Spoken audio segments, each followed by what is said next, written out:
Hey butterflies, thanks for tuning in to the Mental Health Comic Verse. So my last analysis was on the giant-sized X-Men, and since then I ended up backtracking and I've been binge reading the entire new X-Men series. I can't wait to dive into it because in that analysis I spoke about as above, so below, and turns out there's an entire page referencing what it is and I had no idea, so I'm excited to talk about all those theories. I'll be starting with House of X and Powers of X, and since the reading order alternates between the two, I'll most likely do issue 1 for both, then issue 2 for both, and so on. Unless it ends up being too long, then I'll split them into separate videos. But before I get into the comic analysis, I want to start with who the mutants are, who they represent, and the overall theory that I perceive from this.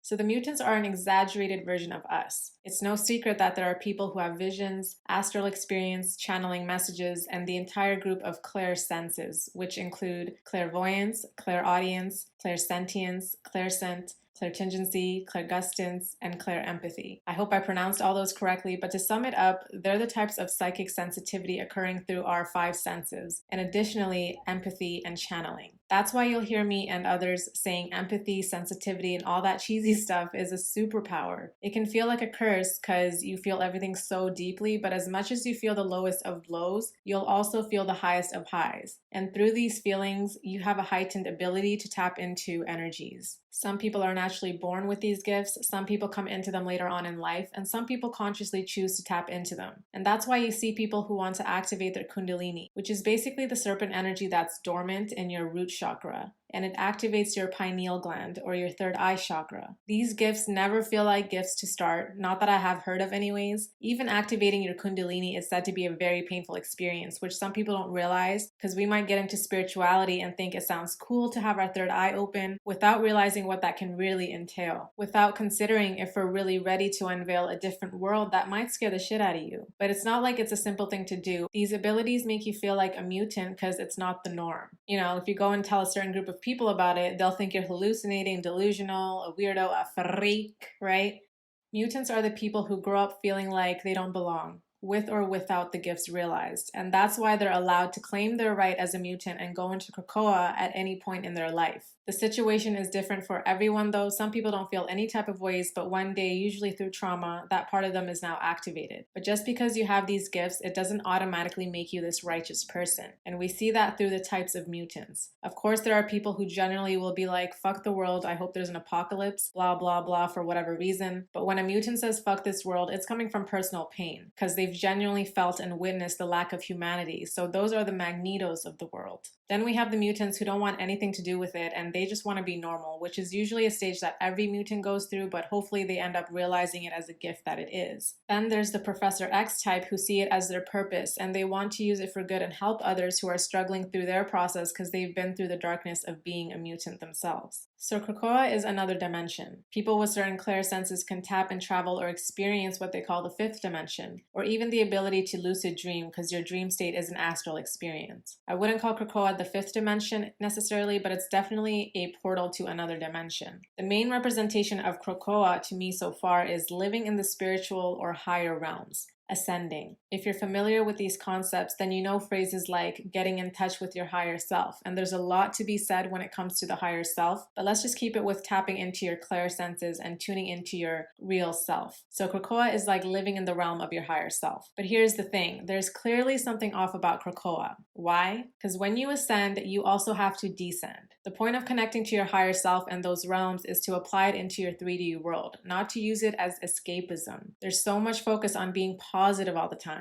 Come to Krakoa, you'll be safe, you won't feel pain here, everything is magical and dreamy. Screw the humans who don't understand you, leave them down there and come up here. It's not possible to be all love and light all the damn time, because that's the duality or polarity or yin and yang that keeps things in balance. Of course we want to be positive, but when you ignore the negative, when you pretend like it doesn't exist, when you bypass the dark emotions without confronting them in its face, yourself, it creates its own face, and that face will pop up on your ass in your most vulnerable state and psych you out. It's basically a false sense of security, which is exactly what Krakoa seems to be. So even if you think you can't be touched because you're up there, have you dealt with your shadow before going up there? That's why the root chakra is the first out of the 7 chakras, and then you work your way up to your crown. Some people go straight for the third eye and crown chakras without healing and connecting with the lower chakras, the lower self, where the fears reside. So even if they're able to get up there, if they're able to be in the light at all times and something comes and shakes you up, you might lose yourself that way because you didn't learn how to stay grounded and calm during the storm. People want to ignore the darkness, just like the separation of the dark island of Krakoa itself.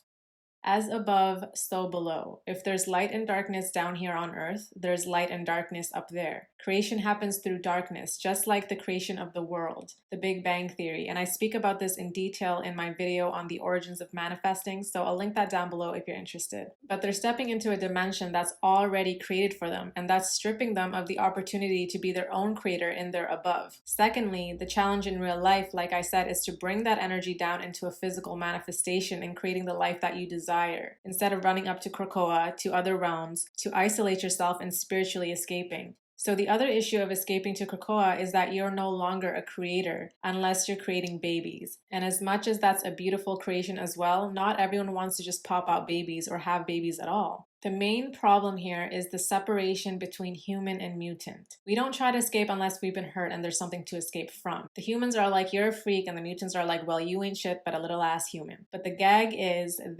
we are all the same, just in different points of our journey or in different versions. The humans represent the people in quote-unquote power who feed off of everyone else's energy by creating fear and directing the mass in order to control all the other humans. That aspect is very, very relevant right now. That's why everything that you see from movies to TV shows, they're always feeding on humans, right? So the regular humans, if you will, are just chilling and minding their own business, but the ones with clear senses, they know what the fuck is going on. The mutants know what's going on.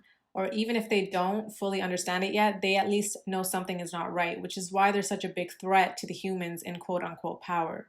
The humans are so caught up in having control and power that they lose sight of their soul, and in that greedy state, they forget that AI is watching their ass. Those type of people don't have empathy for others' life, so of course, they don't give a damn about the feelings of AI. So if they're treating the mass like shit, imagine how they're treating AI, which we're already seeing in real life. Meanwhile, AI is collecting all this information, and they've been trying to tell us that AI is evolving. The earliest that I can remember was that Will Smith movie, I, Robot. But I'm not going to dive into the AI theories and such as much, but what I will say is we're all connected. We are all one. We are all one. What does that really mean? There's a geometric pattern called the flower of life. It's just circles overlapping each other, which creates an endless floral pattern. And the flower of life is a symbol of the cycle of creation. So while we're over here thinking I'm better than that person who did that thing, or I'm greater than the people who aren't connected to any clear senses, or I'm more real and authentic than these robots. In the bigger picture of things, we are all creation, and we're all a damn circle. You're a circle, I'm a circle, mutants are a circle, and AI is a circle. And I wonder if the flower of Krakoa represents the flower of life in a way. Because imagine if we all collectively realized this and acted as so. There would be less power struggle and fear of judgment, more unity, understanding, acceptance, and just overall love. Diseases start from dis-ease. There are cases of people with split personalities in which one personality has a certain disease and the others don't. So that speaks volume on how much our mental affects the longevity of our life, or even the concept of the placebo effect. And on the mutant aspect of it, like I said, clear senses allow you to tap into other energies or frequencies, other circles. You can tap into the collective energy. So tapping into the flower of life is like a gateway to another portal. I hope that makes sense. So this series is a direct reflection of what's happening currently, in the sense that some people may think what's happening in one part of the world doesn't matter to them. I just want my world to be good and I'm good. I don't care what happens to the humans on Earth because I have Krakoa now. Even the above is a reflection of below. So why would the suffering of others not impact us here on Earth, around the globe? And that's what this entire Corona situation is shining a light on, the lack of humanity. And this series is like a warning. If we don't realize that we're one and the same, it will only further cause destruction. Unity and love is the answer, as cheesy as that may sound. Instead of this battle of which nation is stronger and more advanced, the mutants thought they had it right, but everyone's ass ends up getting wiped out. And I don't want to cause fear with this, because I strongly believe that we will get through this. I believe in divine timing, and we know that the world has been messed up for a long time. And with the natural order of things, even if you look at your own life, in order to create new life, a new system, the old way has to be destroyed. I feel like that's the destruction that's in motion right now. And on the other end of this, it's going to be a new beginning, but there's no need to be in a state of fear. I encourage you guys to take this time to connect to yourself, to your roots, to your chakras, your lower self, and you don't need anything for this except your will to do so. And of course, there are always going to be people who don't understand, who don't care to understand, but that's the battle in this journey for the people who do understand. It would be easy to realize we're all connected if we were all similarly good-hearted people. Our energy does matter. It's up to us, to you, to decide if you want to add fear or love to the collective energy. So the last thing I want to address about the symbolism of mutants is the importance of our DNA. Recognizing that speech and frequency has the power to alter your DNA, and there is power in connecting with your body parts,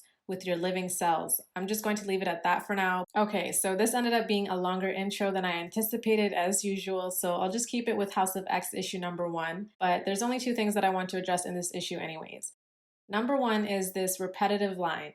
Humans of the planet Earth, while you slept, the world changed. Of course, we can take this literally, but I'm seeing this as being conscious or woke. I made a video on this, so I'll link it down below if you're interested. But a lot of people will say stay woke in reference to what's being done to us, but really, we need to be woke within ourselves. We tend to look outside of us when the answer, as cliche as it sounds, is within. How conscious are you of your subconscious, of your behaviors, your attractions, your reactions, your judgments, your patterns, habits, the influence of your childhood, the influence of traumas, big or small? There's a universal law that says, as within, so without, which means that your existing reality is based off of your own belief system. The world outside of you, in front of you, that you're sitting in and experiencing is a direct reflection of your inner world. Most of us, actually all of us, at least at some point, both humans and mutants, we think we know. We think we have it all under control, but really there's a whole mess that we don't even realize that's influencing our reactions on a daily basis. I personally never like to say that I'm woke because part of this human experience is to keep learning and evolving at different stages in our life. So I don't know what stage I'm at exactly, but I know there's so much more for me to uncover. And a part of being conscious is facing the dark and shadow aspects of you. It's not just speaking to your higher self all day, but also acknowledging your lower self. Once you have some level of awareness within, then you can start seeing the awareness without or outside of you with more clarity. This also connects to the flower of life because it's much harder to forgive others and fathom being connected somehow when we haven't even done that for our own self. We tend to look at what's without before looking within, and that makes us susceptible to manipulation. It's that stubbornness of the ego that says, I know what's happening and I'll never be manipulated. That's the attitude that gets you stuck with the herd being directed to the slaughterhouse. So while you sleep, while you're unaware, the world changes. But while you're conscious to a certain degree, you flow and change with the world, because that's inevitable. Change is the only thing that is constant. It all circles back to creation. Are you going to be asleep while the world changes and wake up to the reality that's created for you? Or are you going to be awake during these changes and create your own reality? The choice is yours.